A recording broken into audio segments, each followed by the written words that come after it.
Dead Bridge.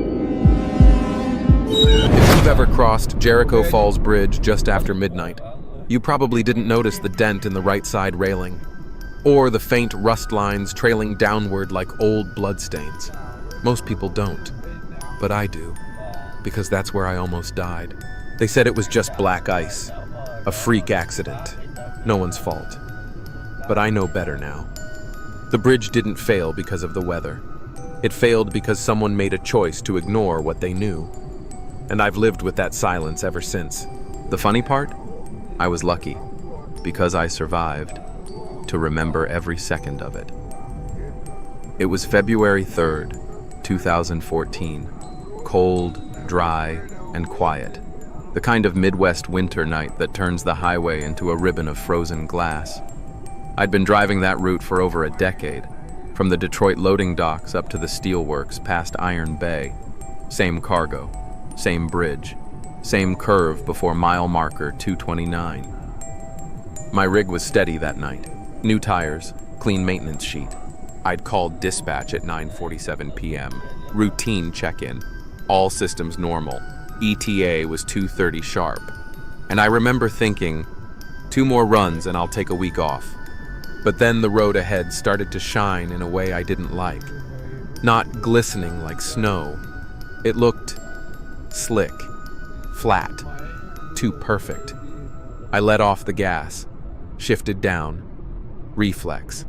That's when the rear of the trailer twitched. Just a little. A ghost movement. Like the whole truck shivered. I gripped the wheel, turned into the skid. No panic. I'd done this before. But the next sound wasn't tires. It was metal. And when I saw the railing give, not bend, not resist, just vanish, like someone had sliced it open, I knew. This wasn't black ice. This was something already broken, and I was the one who finally paid the price. And that's where this story begins. I remember the moment the cab tilted, not in a sharp jolt, not like a crash. It was slow, like time itself had started to lean sideways. The dash lights flickered once, then stayed on. The hum of the engine shifted pitch, not from power loss, but from gravity pulling differently. And that's when the windshield gave me a picture I'll never forget. Sky, steel, nothing. For 3 seconds, I was flying, not falling. Flying, and in those 3 seconds, I had just enough time to realize the guardrail had vanished. I don't remember the impact. They say your brain does that sometimes, cuts the reel before the body hits something it isn't supposed to survive. I must have been thrown clear when the cab hit the river. They found me 20 feet from the wreckage, lying on the frozen pine water like a rag doll someone had flung across the ice. No broken neck, no spinal crush, just both legs snapped clean, ribs caved in, and a piece of dashboard lodged where my hip used to be. The EMT later told me the way I landed, angled just right to roll with the momentum, was the only reason I didn't die on contact. He said, "You landed like you knew what was coming." But the truth is, I didn't. And I remember opening my eyes. It was quiet. Not city quiet, not country quiet, dead quiet. The kind that presses against your skull like a vacuum. The kind that makes your own breath sound like a siren. I saw the cab, half sunken, twisted into the river ice. The trailer still hanging, like a corpse on a hook. Steam hissed from where engine fluids touched frozen air. And for a second, I thought I heard my name. Ben. Soft, not panicked, not shouted, just spoken. I turned my head. Nothing. No one. Just the wind threading through the wreckage like fingers through piano wire. They say I was conscious when they found me. I don't remember that part. What I do remember is waking up 3 days later in ICU with the sound of respirators clicking in time with my heartbeat. That's when I told the nurse. It wasn't the ice. The railing just gave. And a week later, 2 men in state-issued jackets came to ask me questions. Not about the accident, not about my injuries. They wanted to know why I said that about the railing. I said it again anyway. It didn't bend. It didn't slow me. It just wasn't there. They scribbled, nodded, left. Then, the engineer showed up. Name tag said Morgan Vale, Civil Division. You could tell right away he wasn't there to smooth things over. He brought diagrams, stress load maps, photos of the bridge taken 2 weeks before my crash. Everything looked perfect. Fresh welds, repainted steel, passed inspection. But he pointed to one section near the anchor bolt where the paint looked thick, uneven. That's overcoating, he said. They used industrial sealant to hide surface pitting. Why would they do that? I asked. Because if they scraped it off and reported the corrosion, he replied, the whole guardrail line would have needed replacing, and that's money they didn't have. I stared at the photo, at the spot where the rail should have stopped me. 3 days later, Morgan died. Car accident, rural road, foggy morning, no foul play suspected. But I know what I saw. He was the first person who believed me, and the last one who said anything real about that bridge. The state closed the file on my case as seasonal infrastructure failure. They cut me a check, settled out of court. I never saw a courtroom, never saw an apology. They did rebuild the railing, even added reflective strips, but they never added my name to the memorial. They don't want people to remember the man who said, "It wasn't an accident."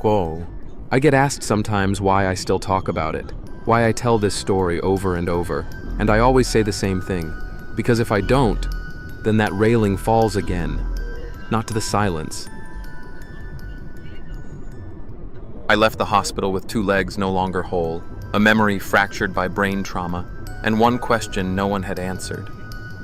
Why didn't the guardrail hold my truck? No one wanted to talk about it. Not the lawyers, not the insurance people, not anyone in the transport industry. Because if what I said was true, it wasn't an accident anymore. It was a failure that could have been prevented. 3 weeks after I was discharged, I received a pale gray envelope. No return address, no postmark. Inside was a copy of the inspection file for Jericho Falls Bridge, marked in red on the last page. There was a line in italics I'd never seen in the original. Last retrofit approved without anchor integrity test. Perform GLX 92 exemption. I didn't know what GLX 92 meant, but I knew what an anchor integrity test was. I'd heard a few engineer friends say that skipping it meant a guardrail might stop a pickup, but never a loaded semi, and I was hauling heavy freight. I brought the file to a man named Eli Drummond, a retired bridge engineer in southern Illinois. He used to work for a state inspection team, but left after a dispute over altered internal documentation. When we met, he silently flipped through the file. Only when he got to GLX 92 did he frown and underline it with a heavy pen stroke. No one uses this code for bridges built after 1980. That's a waiver code for traffic light poles. I went quiet. You mean they used an exemption code from the wrong system? Not wrong. He looked at me. Intentional. He showed me a drone photo from 6 years ago. Same bridge, Glen Rock, pre-repaint, and near the base of the right guardrail where my truck had gone off, there was a dark speckled stain, like dried blood. That's steel oxidizing from within. It seeps out to the surface in cold, damp weather. They painted over it? No, they patched it with polymer resin. The kind used for sealing cracks in warehouse floors? Yeah, not for saving lives.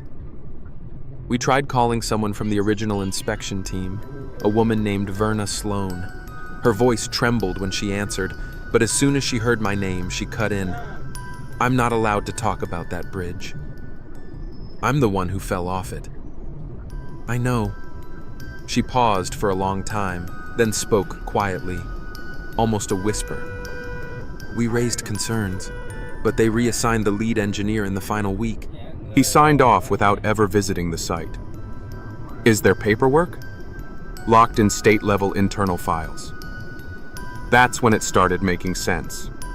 My crash wasn't a one-time error. It was the result of years stacked on years of silence. Every new coat of paint was another lie. Every trimmed report was a step further from the truth. And me, I was just the first to fall before they could redraw the map of deception. Later, I returned to Glen Rock once. Not for lawsuits, not for revenge. Just to stand where the rail had given way. But when I arrived, the entire railing had been replaced. Shiny, smooth, a fresh metal sign, reinforced with federal infrastructure funds, inspected March 2014. No one mentioned the crash. No one mentioned me. Only one thing remained, a strange silver streak, small, along the outer edge of the rail, as if someone tried to cover something up, but didn't do it well enough. That night, I went home and replayed the dashcam recording. The final minute before the image cut out, there was a sound. Not a crash, not a skid, a tear. As if something pulled the guardrail outward, not down, away. And just before the video died, there was a breath. Not mine. Maybe I'm paranoid. Maybe I misheard. But when you're the only one left alive to tell the story, you learn to believe in things the system refuses to. I used to think that if anyone knew the truth, they would have spoken up. I was wrong. Because sometimes the people who know the most are the ones who stay the quietest. Not because they're afraid, but because they were taught to be silent. Her name was Verna Sloan, former inspection engineer, the one who told me over the phone. They signed off without ever visiting the site. I thought it would end there. But 3 days later, she sent me a small USB drive. No label, no note. Inside was something I never thought I'd see. A chain of internal emails from the State Department of Transportation, 2013 to 2014. The beginning was typical. Progress updates, budget approvals, survey scheduling. But then, GLX 92 waiver, Glen Rock Segment B. We'll bypass anchor testing for this cycle. Budget won't stretch if we run the full diagnostics. Paint it, seal it, push final report by March. Try to classify as Class 3 deterioration. We don't want it flagged in the federal audit. And the last line, from someone named Leonard McGrath, Regional Director. Make this a next fiscal year problem. I read it 3 times. There was no mistaking it. They knew. They knew the guardrail could fail, and they chose to delay. For budget, for metrics, for what they called administrative stability. But it didn't stop there.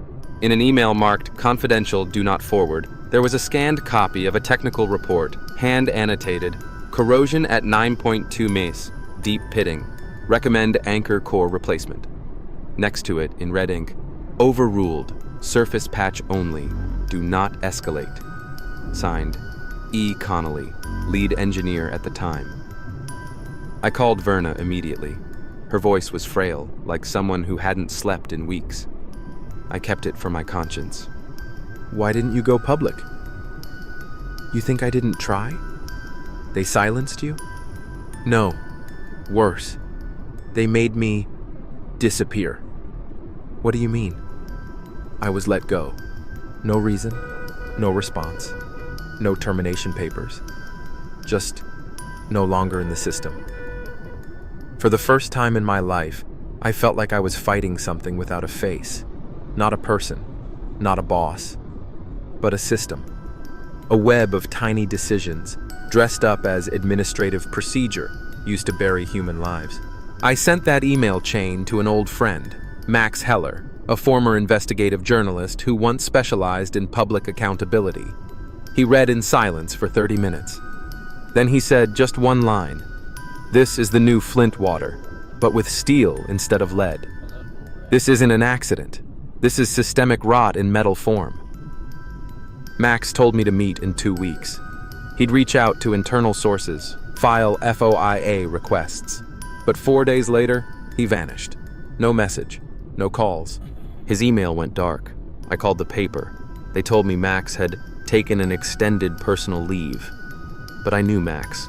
He wasn't the take a break type. He was the dig until someone makes you stop type.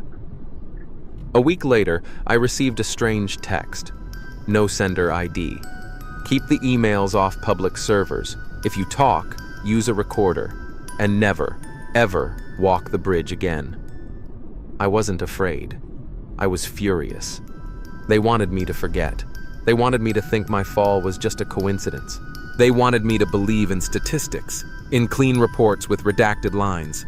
But I'm no longer a statistic. I'm the one who fell. I'm the one who survived. And I'm the only one who can say, the rot didn't start at the bridge. It started with the emails they should have never written. My name is Luis Moreno, Captain of Rapid Response Team 4, Vander County Fire Station, Northern State. I've witnessed many accidents, enough to know when there's hope and when there isn't. That night, February 3rd, I received the call at 9:58 p.m. A truck had fallen off the Glen Rock Bridge. Distance to the scene, 11 miles. Weather, minus 17 degrees, north wind, thick ice. Initial information, heavy truck off the bridge, possible ice break. I was prepared to retrieve a body. Upon arrival, everything was too quiet. No screams, no burning engine, just the wind whistling through bent steel and the ice cracking. We shone our lights down. The cab was nose down in the river, half submerged under broken ice. The trailer hung tilted like a hammer yet to fall. Then, someone on our team shouted, "Survivor! There's a survivor!" I ran over and saw him, Ben Harding, lying face down, about 20 feet from the wreck, blood frozen around him like a dry red halo, and he was still breathing. At that moment, I thought, how is he not dead? The cabin's volume after that fall, the impact force, the temperature. It kills a normal person in under 5 minutes, but he wasn't crushed, not submerged, no broken neck. He just lay there, as if someone had gently placed him down. We approached, using a pressure-reducing stretcher and securing straps to move him. And just as I leaned in to check his pulse, Ben opened his eyes. He whispered, very softly, "Someone held me back." I asked, "What?" But he had already passed out. It took us 26 minutes to get him back. In the ambulance, I kept replaying that sentence in my head. Someone held me back. I thought he was delirious, or speaking unconsciously, until I reviewed the entire scene through fly cam and body cam footage the next morning. When the technical team re-examined the spot where Ben fell, they measured inertia angles, wind direction, centrifugal force. All pointed to one thing. His body couldn't have followed that trajectory. According to calculations, he should have hit the trailer's nose or fallen onto much thinner ice, but he landed in the only spot with intact ice, nearly 9 inches thick, enough to support a living person. An engineer on the investigation team said, "We simulated the fall using AI 12 times. None ended at that position. We even considered wind drift, still insufficient. If it's not random, then what is it?" 3 months later, I was called as a witness in the Department of Transportation's internal hearing. While waiting, I sat next to a stranger. He wore a simple brown jacket, dark glasses, silent.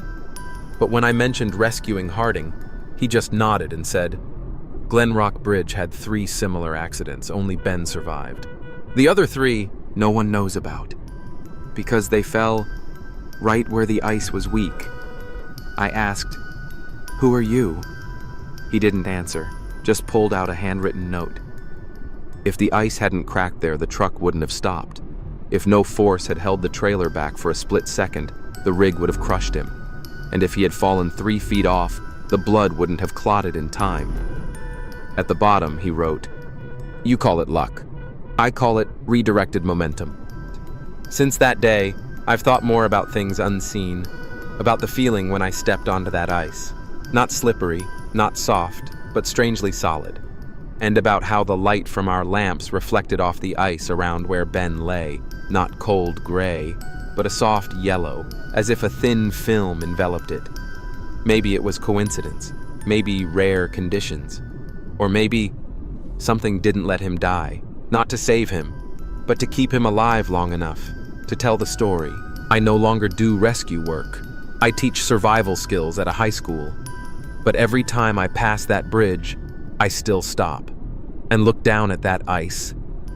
Some days, when the fog is thick, I see a shape, standing motionless beneath the new guardrail, not moving, not walking, just standing, as if keeping watch. I haven't told anyone about that until now, because I know, after all. 3 similar accidents. Only Ben survived. The words of that mysterious man at the hearing lingered in my mind for weeks.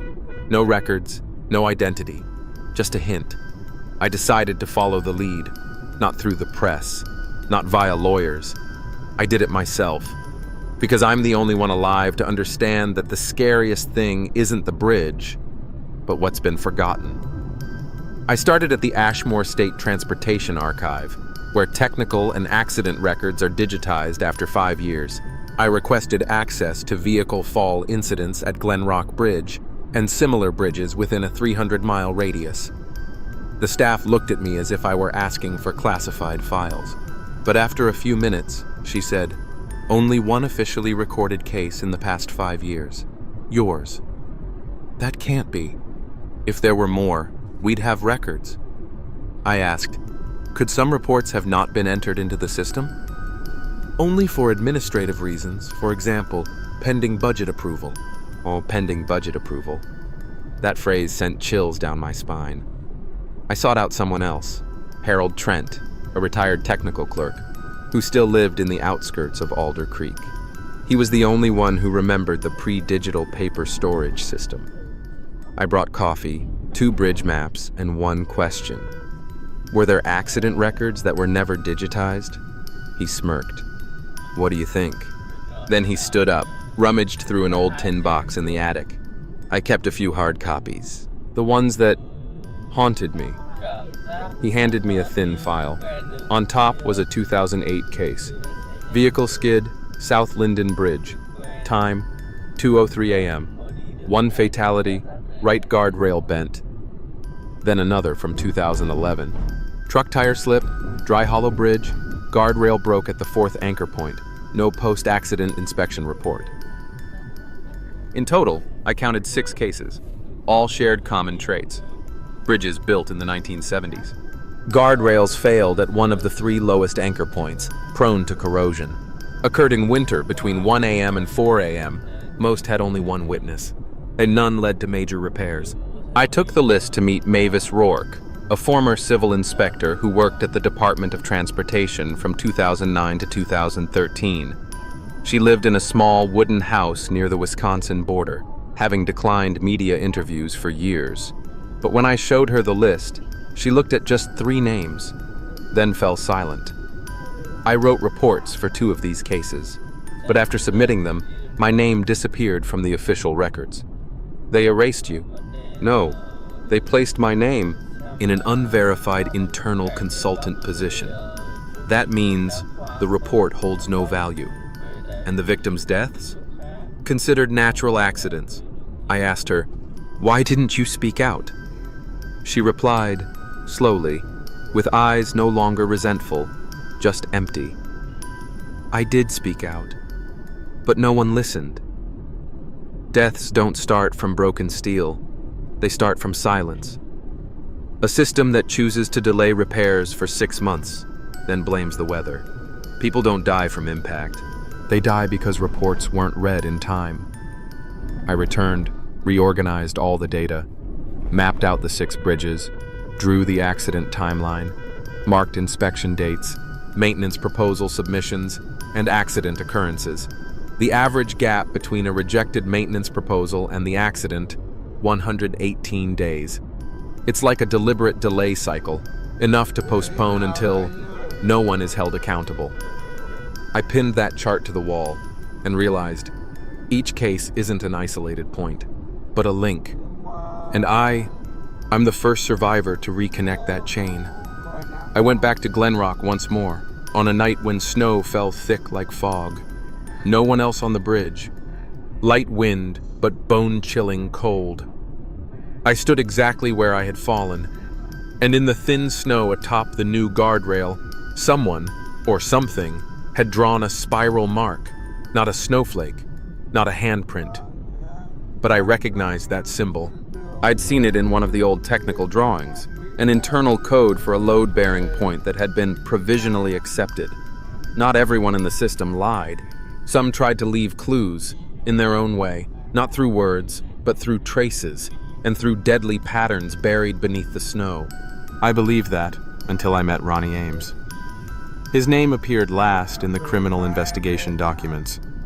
Regional Engineer Supervisor, Sector 4, indicted for negligent homicide due to infrastructure failure. Out of all the names listed in the email chain I had, Ronnie was the only one who went to court. Not the director, not the chief engineer. Just one link low enough to discard, yet high enough to carry all the blame. I found him at a labor rehabilitation center on the outskirts of Milwaukee, 9 months after his release. He agreed to meet, without hesitation. Maybe because he knew I wasn't there to do some press-style interview. "I know you," he said, pouring coffee. "You're the one who survived Glenrock, right?" "Yeah." I didn't say more. I placed a printed copy of the email bearing his name, the one with the GLX 92 waiver approval, in front of him. He chuckled softly. "I never signed that." There was no anger, no denial. He spoke like someone who'd held on to the truth long after it had started to rot. "I was out of the office for a week. My mother had a stroke. When I got back, the file had already been submitted, and the safety assessment had my name, but it wasn't my handwriting." "Did you report it?" "I did, at first, but no one responded. Then someone told me, 'Let the system sort itself out.' And then I got the notice that I was being held fully responsible. I went quiet. I had seen him as the one to blame, the man who signed off on my near death. But now, I saw someone the system had cast as a scapegoat. I asked him, if it wasn't you, then who? He didn't answer right away. Instead, he pulled out an old folder, off-white pages, stiff cover, bent corners. The first page was a digital signature from someone named Leona. I recognized that name from Chapter 3, the one who gave the order, "Make this a next fiscal year problem." I turned the page. There was a handwritten note. In internal correspondence, they used his name as a mask. Ronnie Ames leaned back. His hands trembled slightly, not from fear, but from a kind of anger that had been eroded over time. I thought they'd see I was just the middleman. But you know what? They didn't need the right person. They just needed someone easy enough for the blame to stop with. At the end of our talk, I asked, "Why didn't you speak up earlier?" "I did. I sent letters 3 times, internally, to the state, to the federal office, all 3, no replies." "You still have the evidence?" "I sent it. They said it was lost. Now I don't keep anything, except one thing. I didn't sign your death." I left that center with a printed email delivery receipt, dated March 2014, before Glenrock's guardrail failed. No reply, no confirmation, just one post-accident inquiry, and one man made to carry it all. I went back to my office, hung a photo of the old Glenrock Bridge beneath the chain of documents labeled "Delay Model." Then I pinned one more sheet of paper. Now, I'm no longer sure what's true anymore. I used to think I'd seen the full picture, but maybe I've only seen the part they allowed me to see. T. There was something that used to not matter. When you're investigating, it's easy to get caught up in what people say, sign, deny, or delete. But some things don't need to speak. They just sit there, old, musty, waiting to be found again. His name was Ellis Maher, 73 years old. Former logistics manager for the design archive under the Department of Transportation in Ashmore, retired 12 years ago. He once oversaw the physical storage of original structural designs before everything got digitized in 2010. I found him after spotting a strange note in an old hearing transcript. Some GLX materials still undergoing backlog processing, not yet entered into the central system. See Archive 4, West Glen Division. I asked Ellis if he still had the key to Archive 4. He looked at me for a long time, then asked, "How do you know the name GLX? I fell from Glenrock's guardrail." "Then there's something you need to see." We drove out to the old storage site, West Glen, a row of gray metal buildings with no signage, tucked behind a shuttered transport station. He opened the door manually with a mechanical key, the kind no one uses anymore. Inside, thick dust, rows of file crates, the smell of old paper and rusted steel. He led me to the back corner, where a massive blueprint drawer stood. I asked, "How long's it been here?" He said, "Since 1978. Why hasn't it been moved to the Central Archive?"